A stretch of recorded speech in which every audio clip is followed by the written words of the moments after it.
Hi friends, welcome to our channel ACE. Anna University 2025 ரெகுலேஷன்ல first year சிவில்ல introduction to civil engineering அப்படின்னு ஒரு சப்ஜெக்டை அறிமுகப்படுத்தியிருக்கேன். இந்த சப்ஜெக்ட் உங்களுக்கு புரியுற மாதிரி இருக்கணும் அப்படிங்கிறதுக்காக ஒரு சின்ன முயற்சி தான் இது. இந்த வீடியோ உங்களுக்கு பிடிச்சிருந்ததுன்னா லைக் பண்ணுங்க, சப்ஸ்கிரைப் பண்ணுங்க, ஃப்ரெண்ட்ஸோட ஷேர் பண்ணுங்க. இப்போ நம்ம வீடியோக்குள்ள போகலாமா?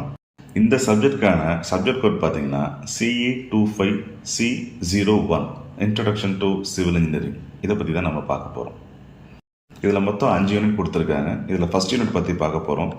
ஃபர்ஸ்ட் யூனிட் என்ன கொடுத்துருக்காங்க? Overview of civil engineering, role of civil engineers in society, ethics in civil engineering project, ethics in civil engineering practice, outstanding accomplishments of the profession, future trends, types of projects, stages of projects, specification and scope, இதெல்லாம் கொடுத்துருக்காங்க. இதில் first நம்ம பார்க்க போகிறது overview of civil engineering. Definition வந்து பார்த்தீங்கன்னா, the professional engineering discipline that deals with the design, construction and maintenance of the physical and naturally built environment. இந்த சுற்றுச்சூழலை டிசைன் பண்ணுறது, மெயின்டைன் பண்ணுறது, உருவாக்குறது எல்லாமே நம்ம என்னென்ன வகையிலன்னு பார்த்தீங்கன்னா, roads, bridges, canals, dams, buildings, water treatment and urban planning, இதன் மூலயமா தான் சொல்கிறாங்க.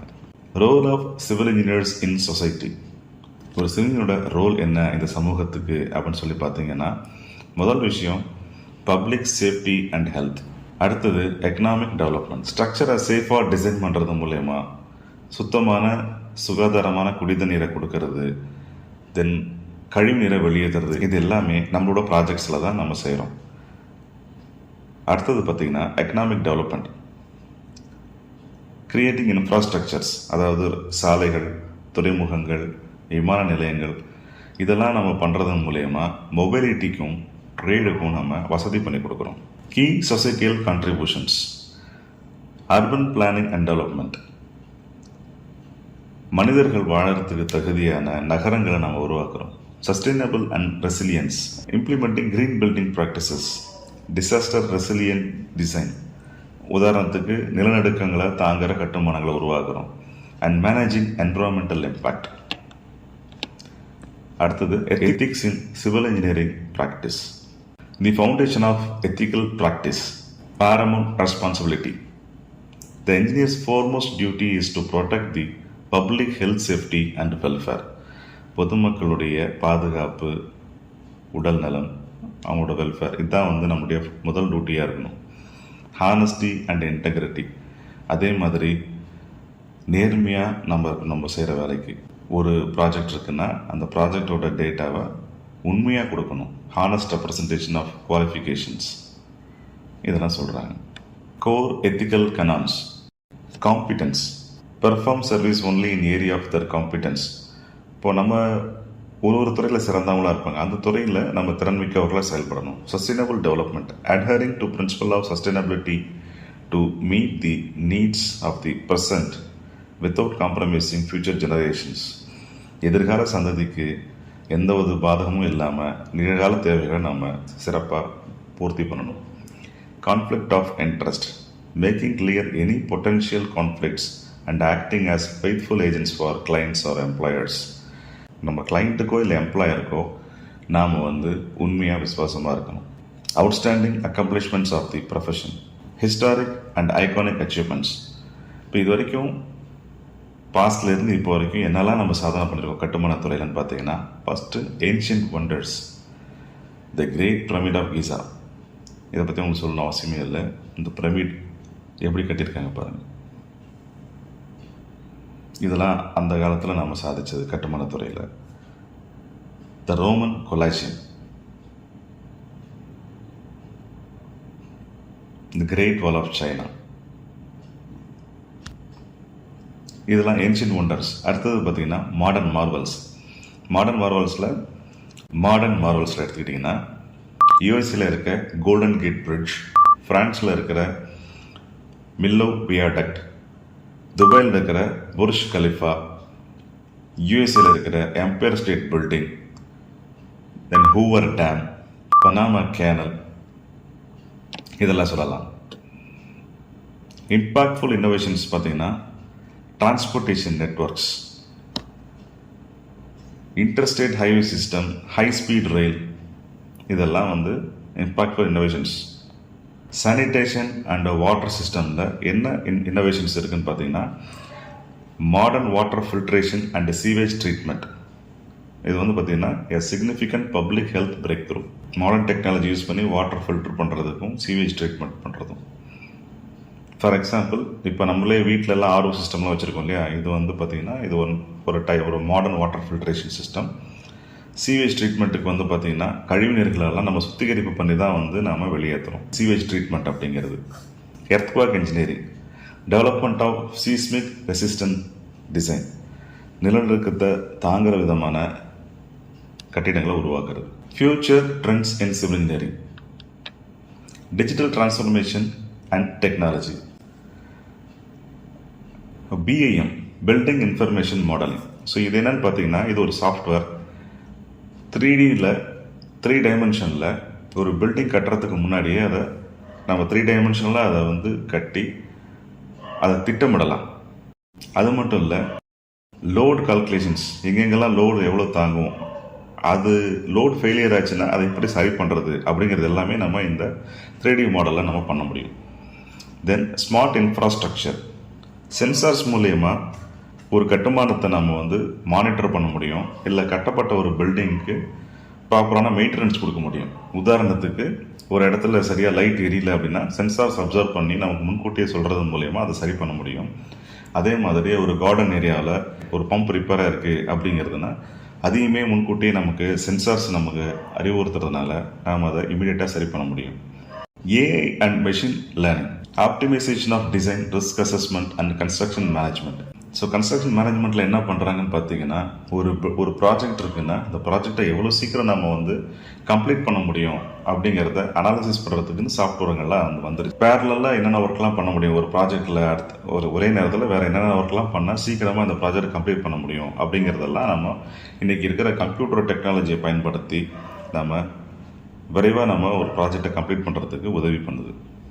தென் sustainable and advanced materials, green construction. பொதுவாகவே கான்கிரீட் கட்டடங்கள் கார்பன் வந்து வெளியிடும். ஸோ அது வந்து சுற்றுப்புற சூழலுக்கு மாசு ஏற்படுத்தும். அப்படிங்கிறதால net zero energy buildings and carbon neutral construction மெத்தட்ஸை பயன்படுத்துகிறாங்க. Then advanced materials, self healing concrete. கான்கிரீட்டில் வந்து ஏற்படுற சேதங்கள், அதாவது வருஷக்கணக்கானதுக்கு அப்புறம் கான்கிரீட்டில் ஏதாவது ஒரு சேதம் ஏற்படுதுன்னா அதை தன்னைத்தானே சரி பண்ணிக்கிற மாதிரியான கான்கிரீட்லாம் கொண்டு வந்திருக்கிறாங்க. இது எல்லாமே பயோபேஸ்டு காம்போசிட்ஸ் மூலயமா செய்ய முடியும். அது மட்டும் இல்லாமல் ரீசைக்கிள்டு கன்ஸ்ட்ரக்ஷன் மெட்டீரியல்ஸ், கட்டுமானத்துறைக்கு பயன்படுத்தி அதை திருப்பியும் மறுசுழற்சி முறையில் அந்த பயன்படுத்தின பொருட்களை திருப்பியும் மறு கட்டுமானத்துக்கு நம்ம பயன்படுத்த முடியும். மாடுலர் அண்டு ப்ரீஃபேப்ரிகேட்டட் கன்ஸ்ட்ரக்ஷன்ஸ், இது என்னன்னு பார்த்தீங்கன்னா, ஃபேக்டரியில் பில்ட் பண்ணிவிட்டு எங்கே கன்ஸ்ட்ரக்ஷன் பண்ணணும்னு நினைக்கிறோமோ அந்த இடத்துக்கு கொண்டு வந்து நம்ம அதை ஃபிட் பண்ண முடியும். உதாரணத்துக்கு, ஒரு பிரிட்ஜ் கன்ஸ்ட்ரக்ஷன் பண்ணுறாங்க அப்படின்னா அந்த பிரிட்ஜுக்கு தேவையான பியர்ஸ், அதோட டெக் ஸ்லாப், இது எல்லாத்தையுமே ஃபேக்ட்ரியில் மேக் பண்ணி வெறுமனே இங்கே கொண்டாந்து நம்ம அசம்பிள் பண்ண முடியும். இன்னும் சிம்பிளாக சொல்லணும்னா, நீங்கள் ஒரு வீடு கட்டணும்னு நினச்சிங்கன்னா உங்கள் வீட்டுக்கு தேவையான சுவர், கூரை, தரைத்தளம், இது எல்லாத்தையுமே ஃபேக்ட்ரிலேயே மேக் பண்ணி எடுத்துகிட்டு வந்து உங்களுக்கு எங்கே இடம் இருக்கோ அந்த இடத்துல நம்ம ஒரு வீடை நம்ம இன்ஸ்டாலே பண்ண முடியும். இதை பண்ணுறது மூலயமா ரொம்ப குயிக்காக, ரொம்ப ஃபாஸ்ட்டாக நம்ம வந்து ஒரு வீடை பில்ட் பண்ணலாம். வேஸ்டேஜை முக்கியமாக தடுக்க முடியும். கன்ஸ்ட்ரக்ஷன் வேஸ்டேஜஸை நிறைய தடுக்கலாம். டைம் ரொம்ப ரொம்ப மிச்சமாகும். Civil engineering projects. So types of civil engineering projects என்னென்னு பார்த்தீங்கன்னா, ஸ்ட்ரக்சரலில் பார்த்தீங்கன்னா பில்டிங்ஸ், ஸ்கை ஸ்கிராப்பர்ஸ், வானுயர கட்டிடங்கள், டவர்ஸ், இது எல்லாமே வருது. ஜியோ டெக்னிக்கலில் பார்த்தீங்கன்னா ஃபவுண்டேஷன்ஸ், டனல்ஸ், ரீட்டைனிங் வால்ஸ், இதெல்லாம் வருது. டிரான்ஸ்போர்ட்டேஷன் பார்த்தீங்கன்னா ரோட்ஸ், ரயில்வேஸ், ஏர்போர்ட்ஸ், போர்ட்ஸ், இதெல்லாமே பண்ணுறோம். வாட்டர் ரிசோர்ஸில் dams, canals, irrigation systems, flood control, இது எல்லாமே வாட்டர் ரிசோர்ஸ்ன்றதில் வந்துடுது. என்விரான்மெண்டல் ஆஸ்பெக்டில் பார்த்தீங்கன்னா water and waste water treatment, solid waste management, இது எல்லாமே நம்ம டைப்ஸ் ஆஃப் இன்ஜினியரிங் ப்ராஜெக்ட்ஸில் வந்துடும். ஸ்டேஜஸ் ஆஃப் ப்ராஜெக்ட்ஸ், இது பார்த்தீங்கன்னா ரெண்டாக பிரிக்கலாம். ஒன்று வந்து ஃப்ரம் கான்செப்ட் டு கம்ப்ளீஷன், இன்னொன்று பார்த்தீங்கன்னா execution and close out. From concept to கம்ப்ளீஷனில் பார்த்தீங்கன்னா ப்ரீ டிசைன், அதாவது இனிஷியேஷன் பண்ணுறோம். ஸோ ப்ராஜெக்ட் இனிஷியேட் பண்ணும்பொழுது feasibility study, site investigation, cost estimate, defining the scope. அது வேலை தொடங்குறதுக்கு முன்னாடி, ஒரு ப்ராஜெக்ட் தொடங்குறதுக்கு முன்னாடி சைட்டை இன்வெஸ்டிகேட் பண்ணணும், எவ்வளவு பணம் செலவாகுங்கிறத முன்கூட்டியே தீர்மானிக்கணும். இதெல்லாம் நம்ம ப்ரீ டிசைனில் பண்ணிவிடுவோம். டிசைனில் என்ன பண்ணுறோன்னு பார்த்தீங்கன்னா conceptual, preliminary and final design, preparation of drawings and specifications. So நம்ம வந்து என்ன மாதிரியான ப்ராஜெக்ட் பண்ண போகிறோங்கிறத முழுமையாக தீர்மானித்து அதுக்கான வரைபட திட்டங்களை உருவாக்குறோம், டிராயிங்ஸ் உருவாக்குறோம், ஸ்பெசிஃபிகேஷன்ஸ் கொடுக்குறோம். ஸ்பெசிஃபிகேஷன்ஸ்னால் ஒரு பில்டிங் பண்ணுறோம் உதாரணத்துக்கு அப்படின்னா அந்த பில்டிங்கில் என்ன கிரேட் ஆஃப் சிமெண்ட் யூஸ் பண்ணுறோம், என்ன கிரேட் ஆஃப் ஸ்டீல் யூஸ் பண்ணுறோம், என்ன மாதிரியான கன்ஸ்ட்ரக்ஷன் மெட்டீரியல்ஸை பயன்படுத்தி பில்ட் பண்ண போகிறோம் அப்படிங்கிறதெல்லாம் தீர்மானிக்கணும். ப்ரொக்யூர்மெண்ட். அடுத்தது ப்ரொக்யூர்மெண்ட்டில் என்ன பண்ணுறோன்னு பார்த்தீங்கன்னா முதல்ல டெண்டரிங். இந்த ப்ராஜெக்டை கான்ட்ராக்டருக்கு கொடுக்கறதுக்காக நம்ம டெண்டரிங் கொடுக்கணும். அதுக்கப்புறம் நம்ம கான்ட்ராக்டரை செலக்ட் பண்ணணும். அதுக்கப்புறம் மெட்டீரியல்ஸை சோர்சிங் பண்ணணும், எக்யூப்மெண்ட்ஸையும் மெட்டீரியல்ஸையும் நம்ம வாங்கி ப்ரொக்யூர் பண்ணணும். ஸோ இதுதான் வந்துட்டு அந்த ப்ரொக்யூர்மெண்ட் அப்படிங்கிறது.